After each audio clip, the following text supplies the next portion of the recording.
9 सितंबर से 10 सितंबर के बीच देश की राजधानी दिल्ली में दुनिया के सबसे बड़े मंच G20 समिट का आयोजन हो रहा है, जिसमें दुनिया भर के 20 राष्ट्रीय अध्यक्ष हिस्सा ले रहे हैं। भारत के लिए यह समिट खास इसलिए है क्योंकि यह पहली बार है जब इतने बड़े मंच का आयोजन भारत में हो रहा है। तो आइए अब हम G20 को विस्तार से समझते हैं।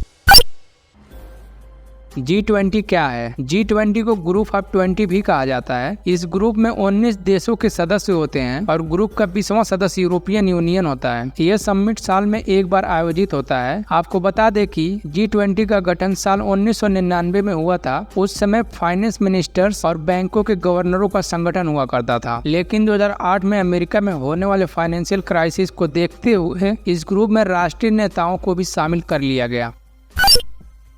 G20 का इतिहास। बात है 1967 की, जब अरब कंट्री और इजराइल के बीच 6 दिनों तक बहुत ही भयंकर युद्ध चला था और उस युद्ध में इजराइल की जीत हुई थी। अरब कंट्री को एकजुट होकर भी हार का सामना करना पड़ा था। इसी वजह से जिन जिन देशों ने इजराइल का साथ दिया था उन सभी को अरब कंट्री ने तेल देना बंद कर दिया, जिससे वेस्टर्न कंट्री अमेरिका, कनाडा जैसे मुख्य देशों को बहुत ही बड़ा फाइनेंशियल दिक्कतों का सामना करना पड़ा। तब जाकर इन देशों के सरकारों ने प्लान किया कि हमें मिलकर इन प्रॉब्लम पर चर्चा करनी चाहिए, और इसी को लेकर 1973 में एक मीटिंग बैठती है अमेरिका के व्हाइट हाउस में, जहां पर अमेरिका, फ्रांस, यूके और जर्मनी के फाइनेंस मिनिस्टर आपस में मिलते हैं और उनके बीच काफी डिस्कशन भी होता है। फिर 2 साल बाद ये चारों देश इटली और जापान को अपने साथ जोड़ लेते हैं और 1975 में होती है पहली G6 की मीटिंग। 1 साल बाद 1976 में कनाडा भी इस ग्रुप को ज्वाइन कर लेता है और तब G6 ग्रुप G7 में कन्वर्ट हो जाता है और इन 7 देशों का इकोनॉमिक स्टेबल होने लगता है। तब जाकर 1998 में रसिया ने भी इस ग्रुप को ज्वाइन कर लिया और G7 कन्वर्ट होकर G8 बन जाता है। लेकिन मार्च 2014 में क्रीमिया पर कब्जे के बाद रसिया को G8 ग्रुप से निकाल दिया जाता है। तब वापस से इस ग्रुप का नाम G7 पड़ जाता है। साल 1997 में साउथ कोरिया, इंडोनेशिया, थाईलैंड के देशों में बहुत भयंकर फाइनेंशियल क्राइसिस आई, जिसका मुख्य कारण थाईलैंड था। जब महीनों तक बाजार में गिरावट के बाद भी थाईलैंड ने अपने करेंसी थाई बाट का बचाव करना बंद कर दिया, जिससे करेंसी के वैल्यू में तेजी से गिरावट आई और देखते ही देखते यह संक्रमण आसपास के क्षेत्रों में तेजी से फैल गया, जिसकी वजह से हांगकांग, लाओस, मलेशिया, फिलीपीन जैसे देश काफी हद तक ग्रसित हो गए, जिससे इन सभी देशों की करेंसी वैल्यू गिरने लगी, बेरोजगारी बढ़ने लगी और फिर अगले साल ही रसिया में भी फाइनेंशियल क्राइसिस देखने को मिली और इसी को देखते हुए फिर से G7 में रसिया को जोड़ लिया गया। तब G7 कन्वर्ट होकर G8 बन गया। लेकिन G7 के मेंबर्स ने ध्यान दिया कि जब किसी देश में कोई दिक्कत आ रही है तो उसके आसपास के देश भी इफेक्टेड हो रहे हैं, इसलिए पूरी दुनिया में हमें इकोनॉमिक स्टेबिलिटी लानी है तो दुनिया के पावरफुल देशों को भी अपने साथ जोड़ना होगा। तो 26 सितंबर 1999 G7 फाइनेंस मिनिस्ट्री के मीटिंग के दौरान G20 ग्रुप की स्थापना की जाती है। अब प्रॉब्लम सामने ये आती है कि ग्रुप 20 में किन किन देशों को रखा जाए और किन किन देशों को नहीं रखा जाए। तब सबसे पहले डिसाइड होता है कि G7 के मेंबर्स तो रहेंगे ही रहेंगे। उसके बाद देखा जाता है कि दुनिया के सबसे बड़े देश कौन कौन से हैं, जिसके बेसिस पर India, China, Brazil, south Africa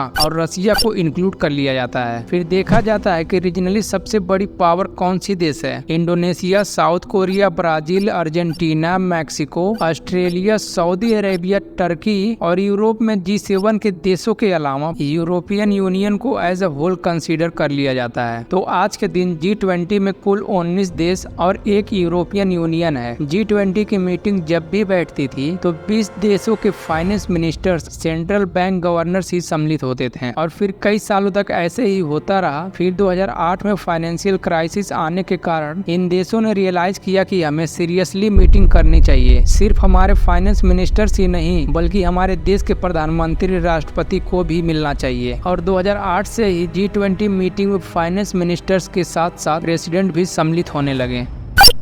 G20 काम कैसे करता है? ग्रुप ऑफ 20 को चलाने के लिए ट्रोइका सिस्टम का इस्तेमाल किया जाता है। ट्रोइका सिस्टम में 3 देश साथ मिलकर काम करते हैं, जिसमें current G20 president, previous G20 president और अपकमिंग G20 प्रेसिडेंट सम्मिलित होते हैं। पिछले साल इंडोनेशिया में हुई थी G20 समिट और इस साल इंडिया में G20 समिट हो रही है और अगले साल ब्राजील में G20 समिट होगी। G20 समिट एक रोटेशनल बेसिस पर काम करता है। G20 के सभी देशों को बारी बारी मौका दिया जाता है। अगर 2008 से देखा जाए तो यह 18वां G20 समिट है। 19वां G20 समिट ब्राजील में और 20वां यानी last G20 summit south Africa 2025 में होगी। आपको यह भी बता दें कि जो कंट्री G20 समिट को होस्ट करती है वह उन देशों को भी इन समिट में इनवाइट कर सकती है जो G20 यानी ग्रुप ऑफ 20 के हिस्से नहीं है। ग्रुप ऑफ 20 में 2 प्रकार के ट्रैप होते हैं, जिनमें पहला ट्रैप वित्त ट्रैप यानी फाइनेंशियल ट्रैप और दूसरा शेरपा ट्रैप। फाइनेंस ट्रैप को फाइनेंस मिनिस्टर और सेंट्रल बैंक गवर्नर्स हैंडल करते हैं। फाइनेंस ट्रैप की मीटिंग में केवल देश की इकोनॉमी पर बात की जाती है। शेरपा ट्रैप को शेरपा हैंडल करते हैं। G20 के सभी देशों का अपना अपना शेरपा होता है जो अपने देशों की बात को आगे रखता है। वर्तमान समय में भारत के शेरपा अमिताभ कांत हैं। शेरपा मीटिंग में देश के इकोनॉमी को छोड़कर अन्य टॉपिक पर बातचीत होती है। आपको क्या लगता है चीन के प्रेसिडेंट G20 समिट में क्यों नहीं उपस्थित हो रहे हैं? कमेंट बॉक्स में जरूर बताएं।